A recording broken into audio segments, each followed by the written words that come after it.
आज आपण बघणार आहोत पेपर सेकंड मधला दुसरा धडा हीट कन्व्हेक्टर.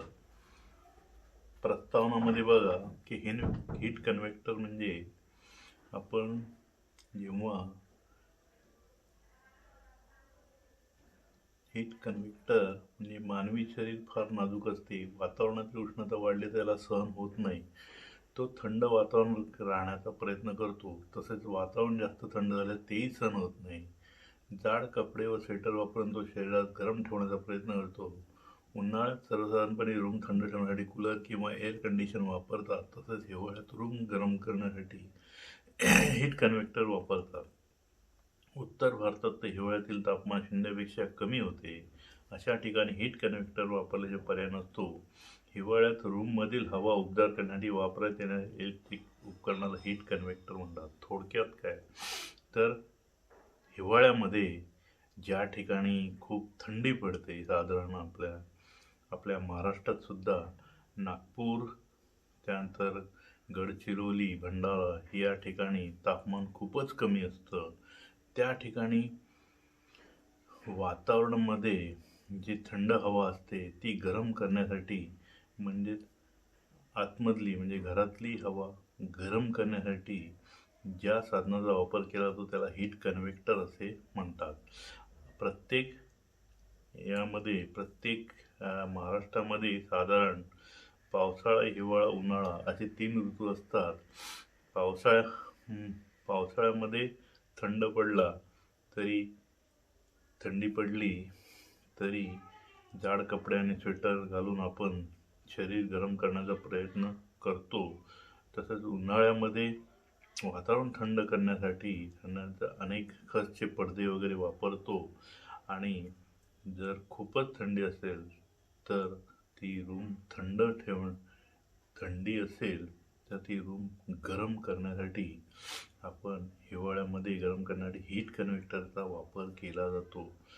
जर आपल्या घरामध्ये उबदार उबदार वातावरण नसेल तर आपल्याला झोप येत नाही किंवा आपण चिडचिड वाटतं. दुसऱ्या दिवशीच्या कामावर त्याचा परिणाम होतो. यासाठी हीट कन्व्हेक्टरचा वापर केला जातो.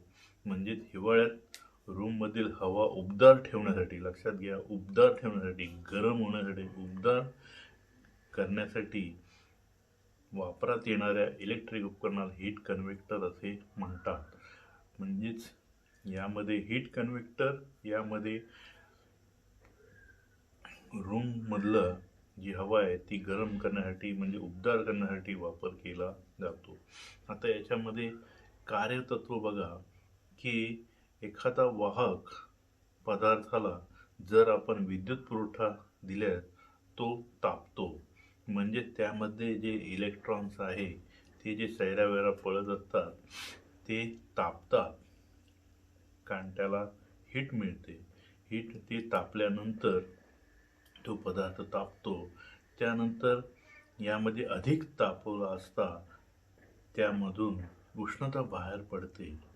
तर उच्च रेजिस्टन्स जसे नायक्रोम सारख्या कंडक्टरला वीज पुरवठा दिल्यास नायक्रोम हा निकेल आणि क्रोमियम या धातूच्या मिश्रणापासून जो कंडक्टर किंवा वाहक बनवला जातो त्याला जर विद्युत पुरवठा केला तर त्यामध्ये उच्च रेजिस्टन्स तयार होतो आणि उच्च रेजिस्टन्समुळे तो पदार्थ किंवा कंडक्टर तापला जातो. आणि त्यामधून जेव्हा वीज पुरवठा होतोय तेव्हा त्या प्रवाहाला उच्च रेजिस्टन्सचा गुणधर्म असल्यामुळे जास्त अडथळा निर्माण होऊन उष्णता निर्माण होते.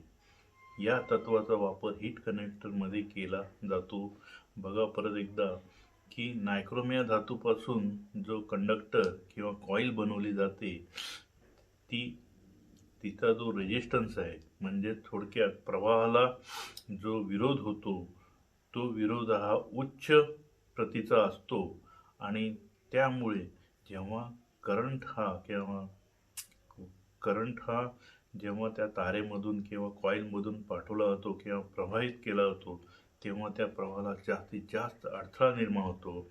अडथळा निर्माण झाला की उष्णता निर्माण होते आणि त्या उष्णतेचे परिणाम म्हणजे आजूबाजूला जी हवा असते तिला ती उष्णता मिळून वातावरणामधली हवा आहे काय होते, गरम होते किंवा उबदार होते आणि आपल्याला खूप छान वाटतं आणि आरामात घरामध्ये मोकळे वावरायला मिळतं, झोपही छान येते. यासाठी हीट कंडक्टरचा वापर जास्तीत जास्त प्रमाणात वाढत आहे. Q=I²RT म्हणजे हे जे उष्णता निर्माण होते ती कशावर अवलंबून असते, तर करंटच्या वर्गाच्या प्रमाणात, रेजिस्टन्सच्या प्रमाणात आणि किती वेळ वापरतो यांच्या गुणाकाराच्या प्रमाणात ही उष्णता निर्माण होते. म्हणजेच करंट जादा असेल तर करंटच्या वर्गाच्या प्रमाणात, रेजिस्टन्स जेवढा जास्त असेल तेवढं त्याच्या प्रमाणात आणि किती तुम्ही वापरता त्याच्या प्रमाणात उष्णता निर्माण होते. तर हे जे कार्यतत्व आहे या कार्यतत्वावर याची हे हीट कनेक्टर चालू राहते. त्यानंतर रचना डायग्राममध्ये बघा की यामध्ये किती पार्ट्स आहेत. मेन म्हणजे यामध्ये फॅन आहे, फॅन, ब्लोअर आहे, थर्मोस्टॅट आहे, त्यानंतर स्विचेस, अनेक प्रकारचे स्विच म्हणजे 3 प्रकारचे स्विचेस आहे, त्यानंतर टायमर आहे, हीटिंग इलेमेंट आहे. जो हीटिंग इलेमेंट आहे तो समोरच्या बाजूने फिट केलेला असतो आणि बाहेर त्याला खिडकी असते. या खिडकीमधून गरम हवा जी थर्मोस्टॅट असतो, बॉडी असते. याची जी बॉडी आहे ती लोखंडापासून बनलेली असते, साधारण चौकोनी किंवा आयताकृती आकाराचे हे पत्र्यापासून बनलेले असते. खालच्या बाजूला एका जागी स्थिर राहण्यासाठी टायमर असतो. यामध्ये मेन म्हणजे स्विच जे आहेत ते स्विचचे किंवा या थर्मोस्टॅटचा उपयोग काय, तर उष्णतेवर नियंत्रण मिळवणे किंवा ठेवणे. म्हणजे प्रमाणापेक्षा जास्त उष्णता निर्माण झाली तर तो हीट कन्व्हर्टर खराब होतो. त्यासाठी थर्मोस्टॅट जेव्हा यामधून उष्णता निर्माण होते तेव्हा तो कट होतो. ब्लोअर हा जो आहे, ब्लोअर फॅन हा जो आहे तो बाहेरील हवा खेचतो. खेचल्यानंतर आतमध्ये जी उष्णता निर्माण झालेली असते त्या उष्णता थर्मोस्टॅट आणि हीटिंग एलिमेंट त्याच्यामध्ये येतं आणि ती हवा आहे, ती उष्णता जी निर्माण झालेली असते ती बाहेर फेकण्याचे कार्य ब्लोअर करतो. म्हणजे बाहेरील हवा आतमध्ये घेणे आणि आतमधली हवा बाहेर फेकणे हे दोन्ही कार्य ब्लोअर हा करतो. परत बघा हीट कन्व्हर्टरचे भाग, बॉडी. हीट कन्व्हर्टरची बॉडी ही MS म्हणजे माइल्ड स्टीलपासून तयार करतात.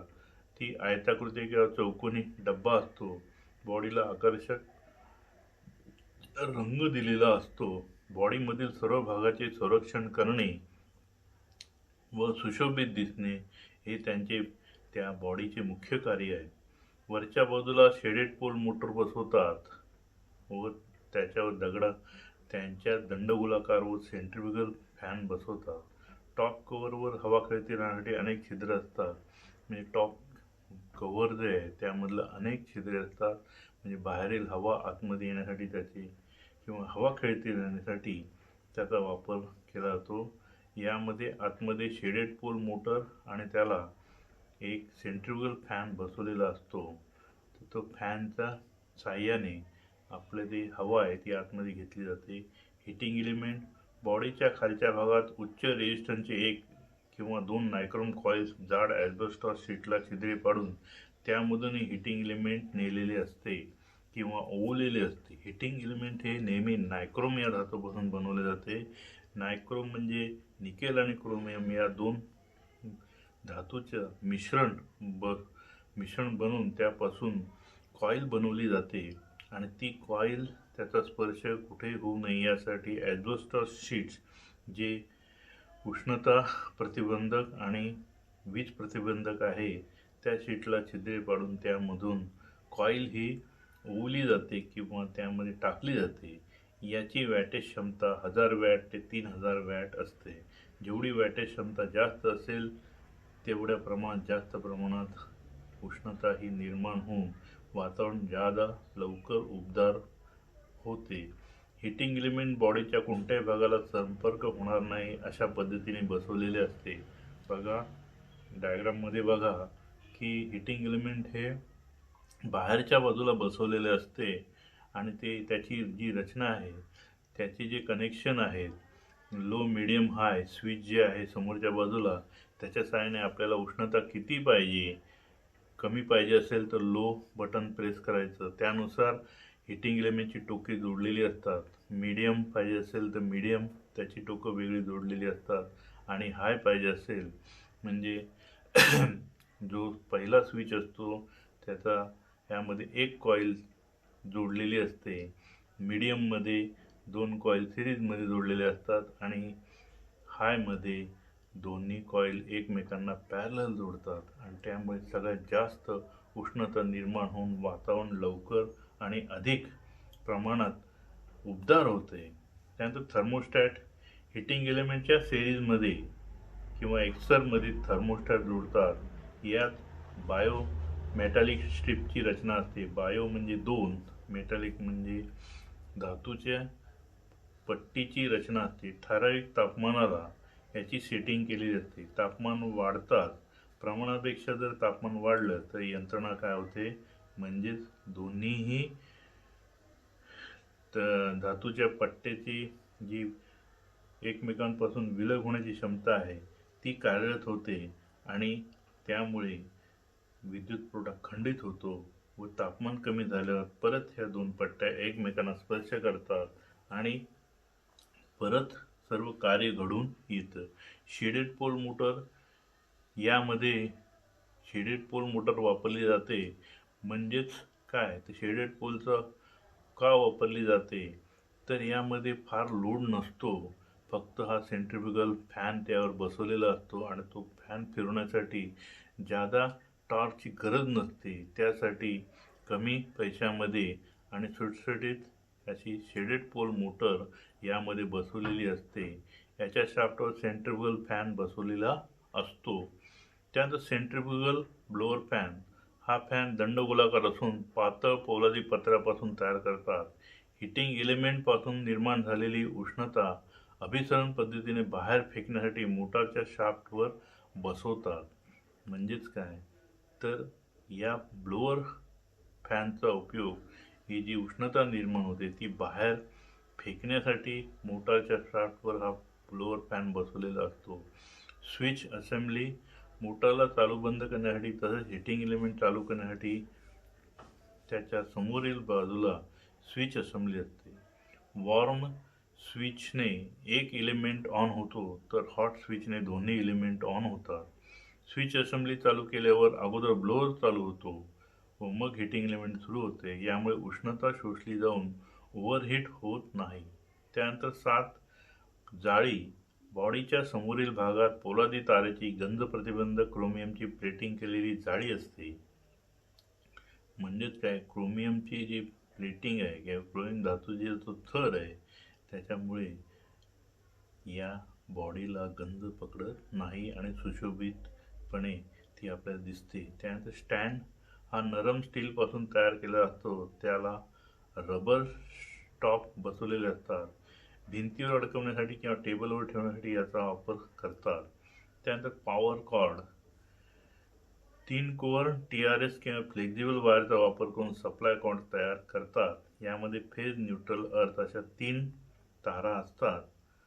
बॉडी ही पातळ MS स्टीलपासून तयार करतात. ती आयताकृती एक चौकोनी डब्बा असते. वरच्या बाजूला सिंगल फेज इंडक्शन मोटरला फॅन बसवतात.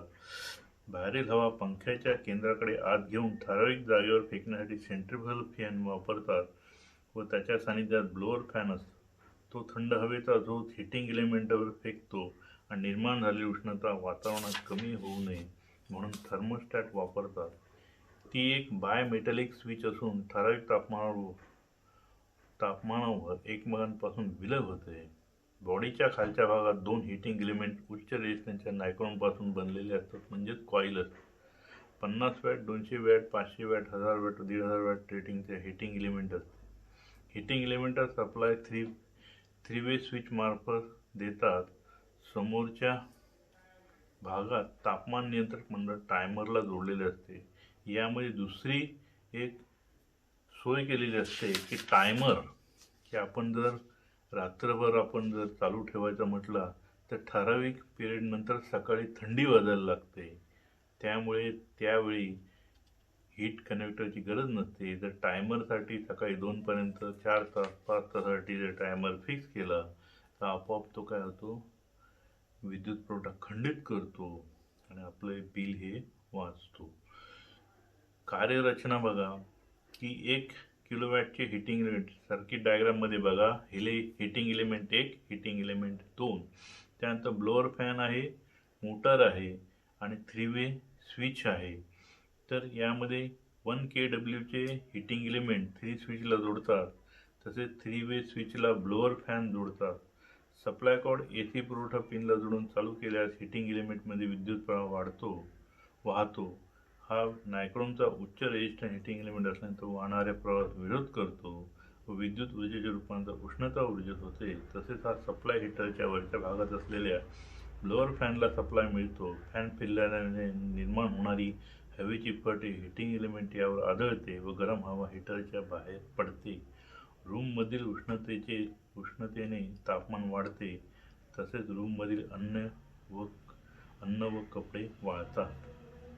म्हणजे याचा कारण थंडीमध्ये कपडे वाळत नाही यासाठी किंवा अन्न सुकवले जात नाही, तर त्यासाठी ज्या खोलीमध्ये हीटर लावलेला आहे त्या खोलीमध्ये जर आपण कपडे वाळत टाकले तर दुहेरी फायदा होतो.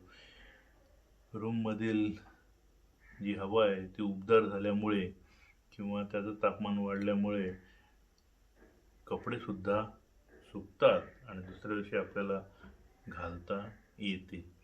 त्यानंतर यामध्ये ओव्हरहॉलिंग व दक्षता म्हणजे त्यामध्ये दोष दुरुस्ती. दोष क्रमांक 1, हीट कन्व्हेक्टर चालू होत नाही. म्हणजे हीट कन्व्हेक्टर आहे तो चालू होत नाही. पहिला उपाय म्हणजे पहिलं कारण म्हणजे घरामध्ये सप्लायच नसेल. लक्षात घ्या, घरात सप्लाय न करता जर आपण जर दुरुस्तीला दिला तर हकनाक आपल्याला 50-100 रुपयाचा दंड बसतो.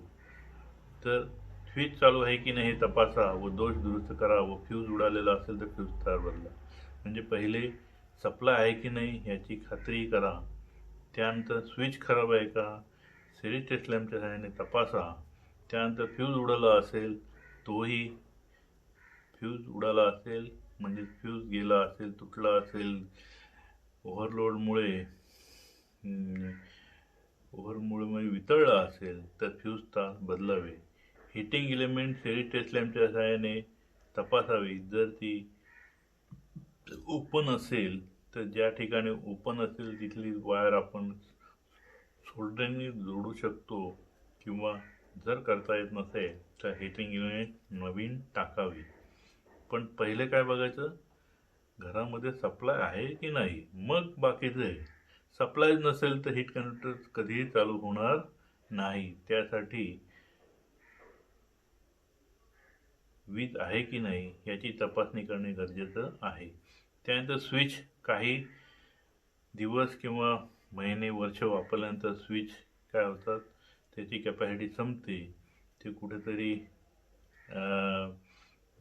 त्यामध्ये प्रॉब्लेम निर्माण होतो किंवा दोष निर्माण होतो, खराब होतो. तर स्विच चालू आहे की नाही याची तपासणी करून स्विच चालू नसेल, ऑन ऑफ नीट होत नसेल तरी हीट कनेक्टर चालू होत नाही आणि त्यासाठी स्विच हा बदलून टाकावा. हीट कन्व्हेक्टर दोष क्रमांक 2, हीट कन्व्हेक्टरपासून आवश्यक उष्णता मिळत नाही. पहिला उपाय म्हणजे AC पुरवठा म्हणजे AC व्होल्टेज, जे व्होल्टेज आहे ते जर म्हणजे थोडक्यात डिम लाईट आहे का, व्होल्टेज कमी आहे का याची तपासणी करणे गरजेचं आहे. कारण पूर्ण 230 व्होल्टचा सप्लाय जर मिळत नसेल तर त्यापासून आपल्याला उष्णता कमीच मिळणार. त्यानंतर हीटर कनेक्शन लूज असेल, हीटर जो कनेक्शन आहे तो लूज असेल, हीटिंग एलिमेंटची वॅटेज शक्ती कमी असेल किंवा त्यावर धूळ साचली असेल ती स्वच्छ करा किंवा दोष असल्यास बदला. बघा परत एकदा की AC पुरवठा व्होल्टेज कमी असेल तर ती पूर्ण व्होल्टेज येण्याची वाट पाहावी. कनेक्शन लूज असेल तर स्क्रूड्रायव्हरच्या ह्याने योग्य ठिकाणी ते फिट करायला पाहिजे. आणि दुसरं म्हणजे सगळ्यात मोठं कारण म्हणजे धूळ साचली असेल ती स्वच्छ केल्यास ही जी मिळणारी कमी उष्णता आहे आवश्यक तेवढी आपल्याला मिळेल. म्हणजेच व्होल्टेज 240 होईपर्यंत वाट पाहावी. आणि दुसरं म्हणजे धूळ साचली असेल, कारण घरामध्ये ठेवल्यानंतर एकदा वापरल्यानंतर आपण त्याकडे दुर्लक्ष करतो आणि त्यामुळे ते धूळ कचरा साठून त्यामधली जी उष्णता कॅपॅसिटी ती कमी होते. तिसरा दोष म्हणजे हीट कन्व्हेक्टर चालू करतात फ्यूज उडतो म्हणजे ती तार आहे ती तुटते कारण ओव्हरलोड असेल. सर्वप्रथम कारणे बघा, प्लगचे कनेक्शन तपासा ते एकमेकांना शॉर्ट झाले असेल, म्हणजे जी प्लग आहे सॉकेट आहे त्यामधलं फेज आणि न्यूट्रल वायर एकमेकांना स्पर्श होऊन शॉर्ट सर्किट होण्याची शक्यता असते. कारण काय तर करते वेळी जेव्हा कनेक्शन आपण करतो तेव्हा कदाचित जी वायरची टोके आहे ती आपण जादा इन्सुलेशन काढल्यामुळे कधीतरी त्यामध्ये शॉर्ट सर्किट होण्याची शक्यता असते. 2 वायर शॉर्ट झाले असेल म्हणजे काय सप्लाय कॉर्डमधील फेज आणि न्यूट्रल वायर एकमेकांना स्पर्श करत असेल. थोडक्यात काय तर बरीच वर्ष वापरल्यानंतर त्यावर इन्सुलेशन निघतं आणि त्यामुळे ते शॉर्ट सर्किट होऊ शकतं. 3 हिटिंग एलिमेंटच्या कॉईल शॉर्ट झाले असतील तर त्याची कंटिन्युटी तपासा. हिटिंग एलिमेंटच्या ज्या कॉईल आहेत ते एकमेकांना स्पर्श केला तर शॉर्ट होतात, तर त्या एकमेकांपासून दूर राहणे गरजेचं आहे. ती तपासायची आणि शक्य असल्यास दुरुस्त करून किंवा नवीन हिटिंग एलिमेंट टाकावे. फ्यूज तार कमी रेटिंगची असेल तर तार जास्त रेटिंगची वापरा. काही वेळ हा प्रॉब्लेम येतो की कॅपॅसिटी 3 एम्पियरची असेल आणि आपण जर 2 एम्पियरची कॅपॅसिटीची फ्यूज तार वापरली तर ती नेहमी उडणार. त्यानंतर दोष क्रमांक 4, हीट कन्व्हेक्टर्सला स्पर्श करण्यास शॉक बसतो. थोडक्यात काय तर अर्थिंग प्रॉब्लेम यामध्ये निर्माण होतो. अर्थिंग तपासावी, कुठे तुटली आहे की नाही सिरीज टेस्ट लॅम्पच्या सहाय्याने तपासणी करावी. तपासणी करण्यासाठी टेस्टिंग लॅम्प घ्यावा. सिरीज टेस्ट लॅम्प नव्हे, टेस्टिंग लॅम्प. एक टोक डाव्या बाजूला प्लग सॉकेटमध्ये टाकायचं आणि दुसरं टोक हे अर्थिंग जो वरच्या बाजूला जो मोठा होल असतो त्यात टाकायचं आणि बटन चालू करायचं. जर दिवा पेटला तर अर्थिंग दोष आहे असे समजावे, नसेल तर अर्थिंग दोष नाही असे समजावे. त्यासाठी पूर्ण कुठे वायर तुटले की नाही याची तपासणी करणं गरजेचं आहे. दोष क्रमांक 5, हीट कन्व्हेक्टर पासून कमी जास्त उष्णता मिळते. यावर कारणे आणि उपाय म्हणजे हीटिंग इलेमेंटची लांबी कमी जास्त असेल तर त्याची तपासणी करून आवश्यक लांबीचा हिटिंग एलिमेंट वापरावा. बघा काही याच्यामध्ये जेव्हा आपण दुरुस्तीला आपण देतो, एखाद्या गेलेली आहे आणि दुरुस्तीला देतो तेव्हा तो जो तपासणी करणारा आहे किंवा दुरुस्त करणारा असेल वर्कशॉपमधला तो त्याच्याकडे असेल तेवढ्या लांबीची हिटिंग एलिमेंट त्यामध्ये टाकतो आणि त्यामुळे ही कमी जास्त उष्णता मिळते. दोष क्रमांक 6, हीट कन्व्हेक्टरमधून धूर निघतो. कारणे बघा की वितळण द्रव पदार्थ हिटिंग एलिमेंटवर पडला असेल तर हीटर बंद करून स्वच्छ करावा. हिटिंग एलिमेंटवर जर एखादं पाणी किंवा एखादं द्रव दूध वगैरे पडलं असेल तर धूर निघतो, तर तो हीटर बंद करून स्वच्छ करावा. यामध्ये बघा ओपन सर्किट तपासणी, शॉर्ट सर्किट तपासणी आणि यामध्ये रिपेअरिंगची कृती दिलेली आहे. तर त्यामध्ये कृती बघा, दक्षता महत्त्वाची. हीट कन्व्हेक्टर ज्या ठिकाणी जास्त काळ बसतो किंवा झोपतो त्या दिशेने लावा. हीट कन्व्हेक्टर आपण ज्या ठिकाणी जास्त काळ बसतो किंवा झोपतो त्या दिशेने लावा. 2 हिटिंग एलिमेंटवर कोणताही द्रव पदार्थ किंवा घन पदार्थ पडू देऊ नये. 3 कापड, कागद इत्यादी ज्वललेली वस्तू हिटिंग एलिमेंटच्या संपर्कात ठेवू नये, कारण तो जळून जातो आणि आग लागण्याची शक्यता असते. 4. हिटिंग एलिमेंटवर धूळ साचू देऊ नका. नेहमी स्वच्छ, कालांतराने ती स्वच्छ करायला पाहिजे. हीटर गरम असताना सप्लाय कॉर्ड गुंडाळू नये. चुकून आपला हात आतमध्ये जातो आणि त्यामुळे आपल्याला विद्युत धक्का बसतो. नेहमी गार्ड वायर असलेला हीट कनेक्टर वापरावा. अशा तऱ्हेने ही दक्षता इथं संपलेली आहे. इथं हा धडा संपलेला आहे. त्यानंतर यामध्ये इलेक्ट्रिक हँड ड्रिल मशीन ही हल्ली आपण बघतो. धडा 3 इलेक्ट्रिक हँड ड्रिल मशीन. हल्ली आपण बघतो की इलेक्ट्रिक फिटिंग करताना पहिल्यासारखी सेंटर पंच आणि हातोड्याने खिळे पाडण्याची पद्धत आता राहिलेली नाही. जर आपल्याकडे मशीन असेल तर काम वेगाने होते आणि आपल्याला एका दिवसात 2 दिवसात जे काम करायचं असतं ते एका दिवसामध्ये होऊ शकतं. त्यासाठी इलेक्ट्रिक ड्रिल मशीन वापरणं गरजेचं आहे. म्हणजे थोड्या वेळामध्ये जास्त काम करण्यासाठी ड्रिल मशीनचा वापर केला जातो.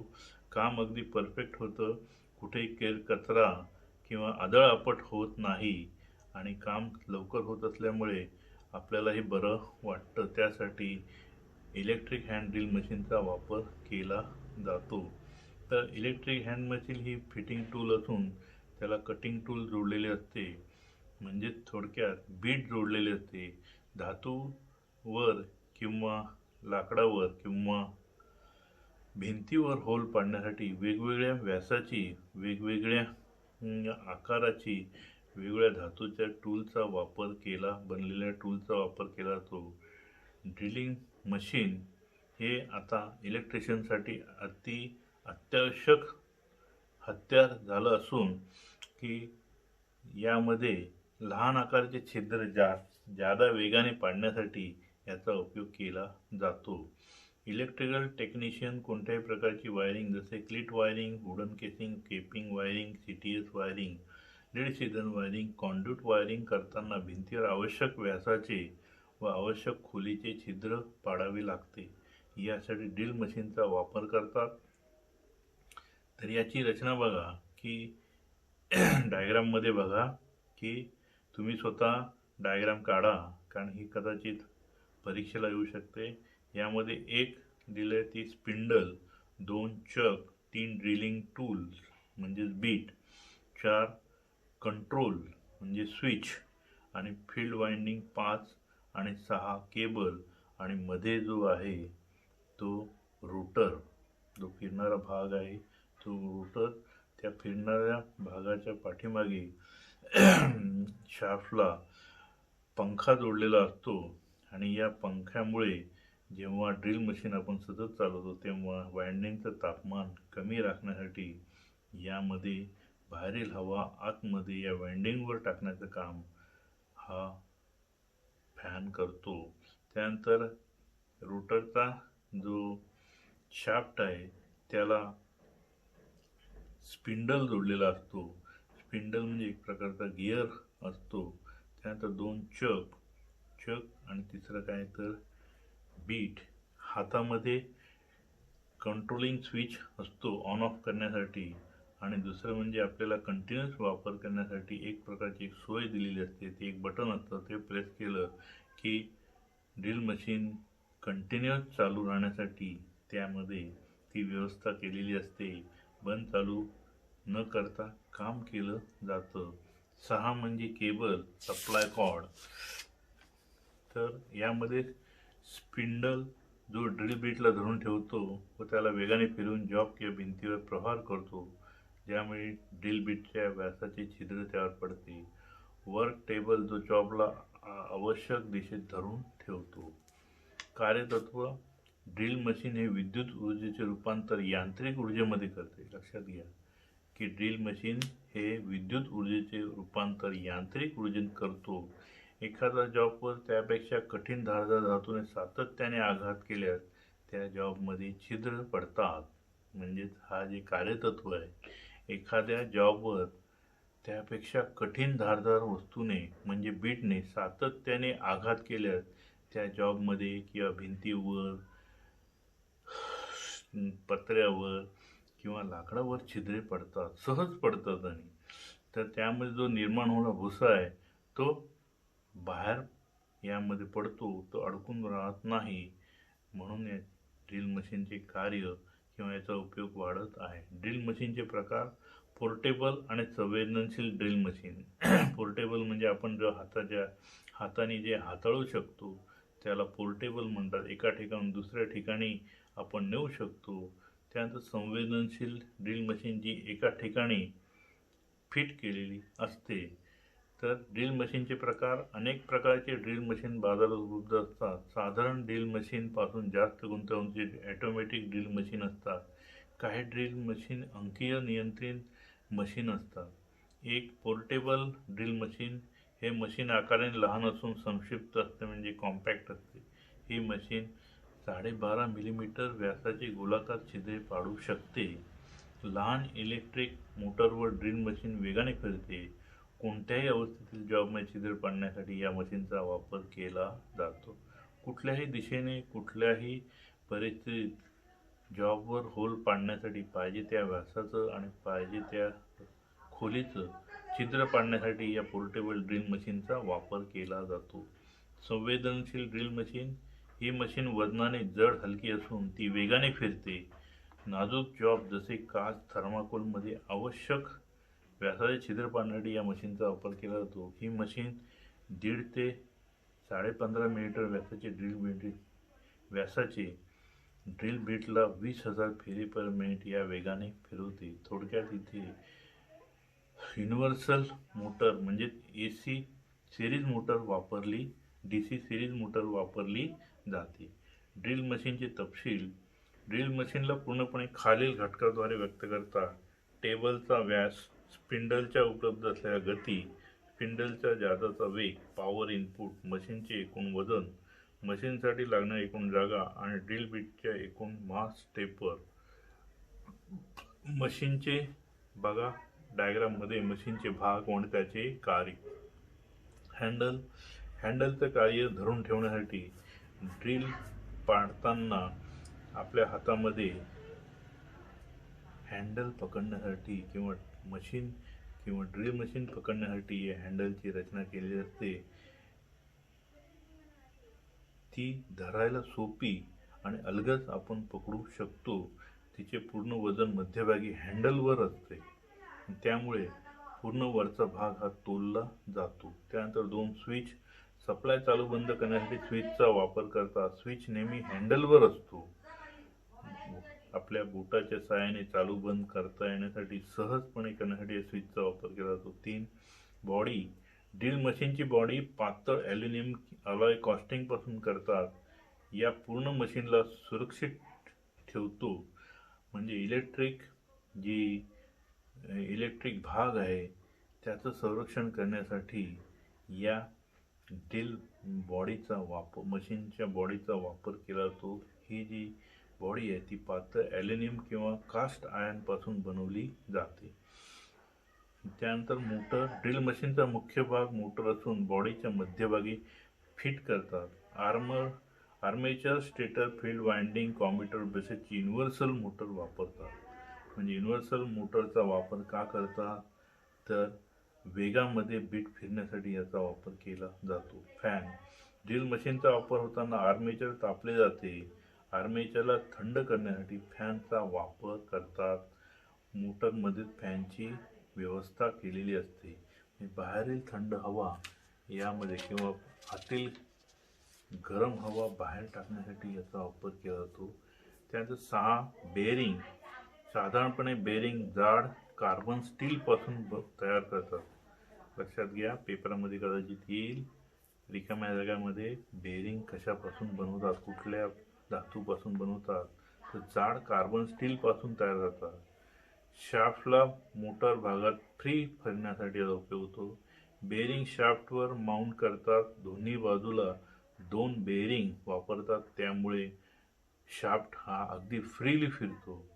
बेअरिंगमुळे मोटरची कार्यक्षमता वाढते व घर्षणाचे प्रमाण कमी होते. त्यानंतर 7 गिअर सिस्टीम. ड्रिल मशीन वरील लोडप्रमाणे मोटार फिरवावी लागते, त्यामुळे ड्रिल बीट तेवढ्या खोलीपर्यंत जाऊन भोकं पाडू शकतो. यासाठी गिअर सिस्टीमची व्यवस्था असते.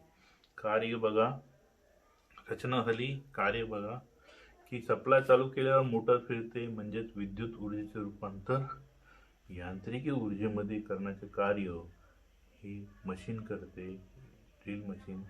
निर्माण झालेली यांत्रिक ऊर्जा ही टॉर्कवर अवलंबून असते, म्हणजे गोलाकार चुंबकीय फ्लक्सवर अवलंबून असते. लक्षात घ्या की टॉर्क किती निर्माण होतो त्यावर त्याची स्पीड यामध्ये ठरलेलं असतं. हा टॉर्क गिअर सिस्टीम मार्फत ड्रिल बीटला मिळतो. म्हणजे थोडक्यात मशीन सुरू केल्यानंतर विद्युत ऊर्जेचं रूपांतर यांत्रिक ऊर्जेमध्ये होतं आणि जो टॉर्क आहे तो टॉर्क या गिअर सिस्टीम मार्फत बीटला मिळतो आणि बीट स्पीडने फिरायला लागते. ड्रिल बीट विविध साईजमध्ये असतात. हँडलपासून मानवी शक्ती व यांत्रिक ऊर्जेच्या बलाने ही ड्रिल बीट भिंतीवर जोराने प्रहार करते व आवश्यक आकाराच्या खोलीचे छिद्रे भिंतीवर पडते. म्हणजे हँडलपासून मानवी शक्तीचा वापर करून यांत्रिक ऊर्जेच्या सहाय्याने होल पाडताना उपयोग केला जातो. लाकूड धातूवर किंवा भिंतीवर छिद्र पाडण्यासाठी गिअर सिस्टीमने मोटारचा वेग निर्धारित होतो. बाजारात उपलब्ध असलेल्या हँड ड्रिल मशीनवर नो लोड व फुल लोड वेगाबद्दल तक्ता खालीलप्रमाणे आहे, तो तुम्हाला बघता येईल. त्यानंतर सर्किट डायग्राम, एकदम सोपी सर्किट डायग्राम आहे ही, परीक्षेत नेहमी विचारली जाते.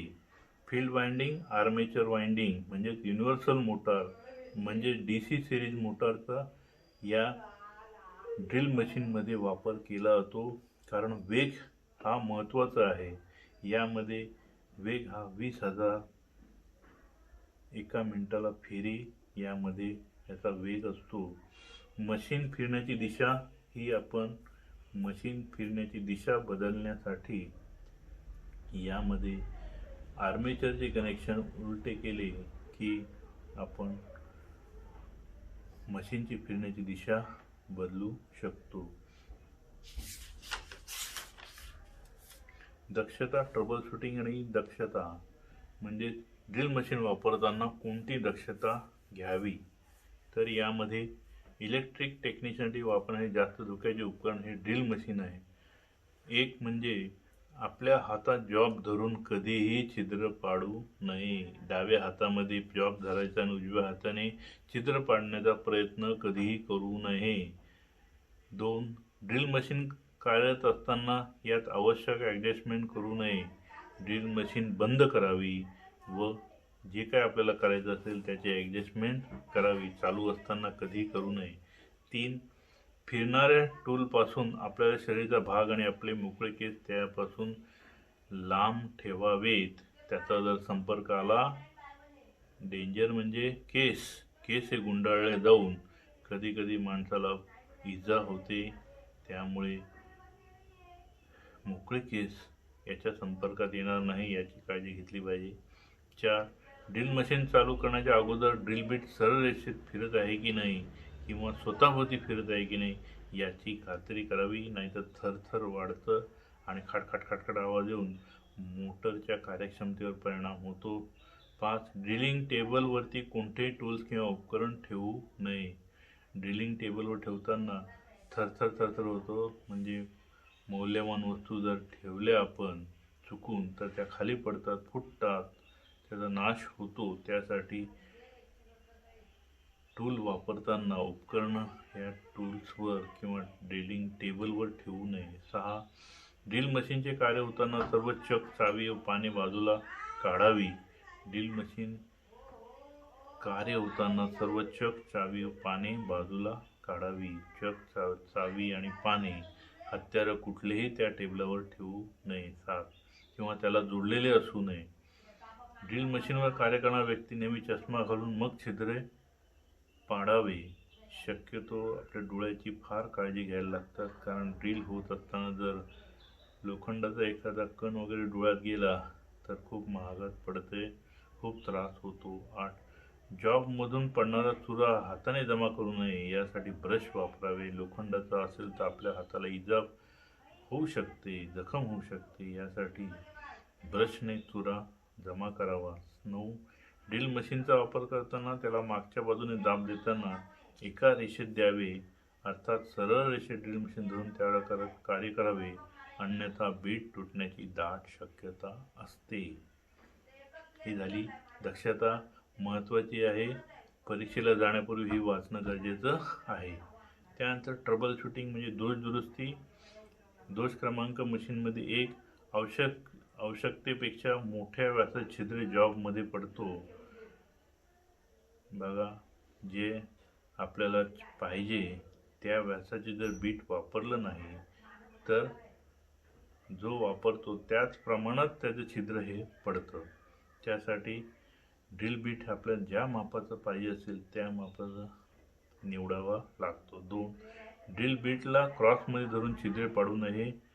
ड्रिल बीटला सरळ रेषेत धरूनच छिद्रे पाडावी. छिद्रे पाडा. फिरणाऱ्या ड्रिल बीटसाठी त्याला थंड करण्याचे आवश्यक कूलंट वापरण्याचं प्रमाण वाढवा. फिल्टर स्वच्छ करा. दोष क्रमांक 2. आवश्यकतेपेक्षा कमी व्यासाचे छिद्र जॉब पडते. निवड केलेला ड्रिल बीट कमी व्यासाचा असेल तर योग्य मापाचा घ्यावा. ड्रिलिंग करताना त्याला थंड करण्यासाठी 3. मशीनवर हादरा बसतो. दोष क्रमांक 3. मशीनवर हादरा बसतो. कारणे: कटिंग स्पीड, डायरेक्ट उपायच म्हटलेलं आहे. मशीनवर हादरा बसतो. कटिंग स्पीड जादा असेल तर कमी करा. 2. ड्रिल बीट वाकडा झाला असेल तर सरळ करा किंवा बदला. हादरा का बसतो तर ड्रिल बीट वाकडा झाला असेल तर. 3. जॉबवरचा धातू आहे तो अतिशय कठीण असेल, त्यामुळे त्याच्या जागी छिद्र पडण्यास अडथळा येतो आणि त्यामुळे हादरा बसतो, तर त्यावर शक्यतो छिद्रे पाडू नका. 4. मशीनची प्रेरणा कमी असेल, फीड कमी करा. छिद्र पाडण्यासाठी हलक्या जॉबचा वापर करा. दोष क्रमांक 5. मशीनची पॉवर अपुरी असेल तर स्पीड कमी करा, फीड कमी करा. छिद्र पाडण्यासाठी हलक्या जॉबवर वापर करा. ड्रिल मशीनला शॉक बसतो. पॉवर कॉर्डमधील बॉडीला स्पर्श करत असेल वायर तर त्याची तपासणी करून दोष दुरुस्त करा किंवा दूर करा. मोटरमधील स्टेटर वाइंडिंग बॉडीला स्पर्श करत असेल तर कंटिन्युटी चेक करावी व दोष दूर करावा. त्यानंतर दोष क्रमांक 7. ड्रिल मशीनचे आयुष्य कमी झाले. ड्रिल बीट तपासावा, कूलंट मटेरियल वाढवा किंवा फिल्टर स्वच्छ करावा. ड्रिल बीट तुटला असेल तर बदलावा. मोटर कमी रेटिंगची असेल तरी बदला. गिअरबॉक्स तुटलेला आहे का याची तपासणी करा. ड्रिल बीट फिरत नाही, चक जाम झाला असेल तर त्याला फ्री करावे. मोटरचा शाफ्ट जाम असेल तर त्याला फ्री करा.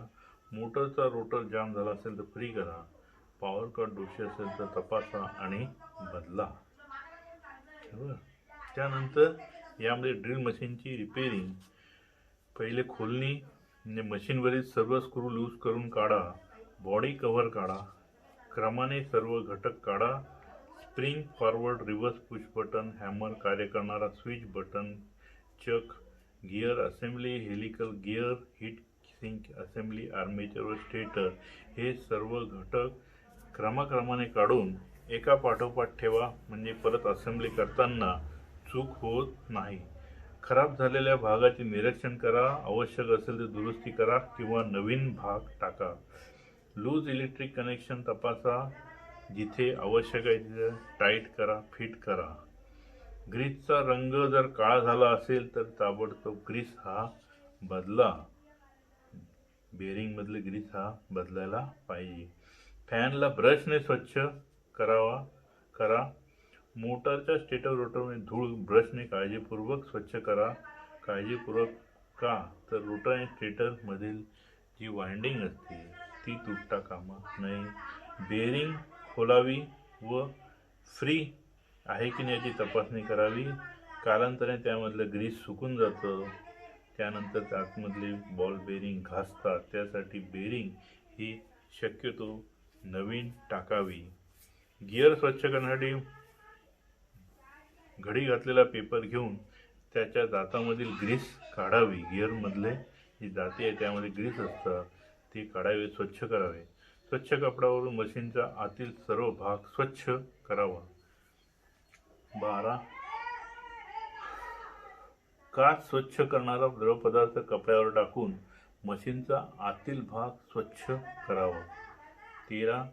ब्रश वापरून गिअरवर आवश्यक ग्रीस लावा. जास्तीचा ग्रीस असल्यास तो ग्रीस फिरतेवेळी बॉडीच्या आतील भागाला लागून धूळ जमा करतो.